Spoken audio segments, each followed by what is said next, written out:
အားလုံးပဲမင်္ဂလာပါရှင်ဒီနေ့အိမ်မှာဆက်စားဖြစ်တဲ့ကြက်တောင်ပန်းစင်စစ်ဆက်ဆက်ဟင်းရည်ရှနီလေးကိုမျှဝေပေးပါမယ်ရှင်ရှမ်းဖို့အတွက်ပါဝင်ပစ္စည်းလေးကတော့အဆင့်တင်ပြုပြင်ထားပေးပါပြီရှင်ပြီးလို့ရှိရင်ဟင်းရည်ကိုတည်ပေးပါမယ်ရှင်ဟင်းရည်ကတော့ကိုကြိုက်တဲ့လောက်ထည့်နိုင်ပါတယ်ရှင်ပြီးတော့စာအနှဲငယ်ထည့်ဖြတ်ထားတဲ့စပလင်းပတက်ကော6ရက်ကိုထည့်လိုက်ပါမယ်အဖုံအုံပြီးတော့ဟင်းရည်စူပလာဒီအထိတည်ပေးပါမယ်ရှင်ဟင်းရည်ဆူလာပြီဆိုရင်အယက်သားထည့်ပါမယ်ရှင်ငါးငံပြရည်နဲ့ကြက်သားမုံကိုထည့်လိုက်ပါမယ်စီးထားတဲ့ကြက်တောင်ပန်းနဲ့မုံကိုထည့်လိုက်ပါမယ်ရှင်ဖုံးအုပ်လိုက်ပါမယ်10မိနစ်လောက်တော့တည်ပေးပါမယ်ရှင်10မိနစ်လောက်တည်လာပြီးနောက်ကြက်တောင်ပန်းလည်းနိုးပြီးလို့ရှိရင်ငြိုတီထည့်လိုက်ပါမယ်ဒီနေ့အမသုံးတဲ့ငြိုတီကတော့ငြိုတီချာပဲသုံးပါတယ်ရှင်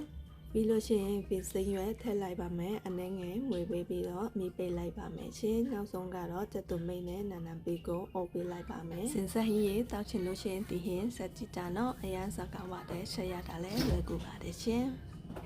အဆုံးထိကြည့်လာပေးတဲ့အတွက်ကျေးဇူးအရန်တင်ပါတယ်ရှင်နောက်ထပ်ဗီဒီယိုမှာပြန်ဆုံတွေ့ကြမယ်ရှင်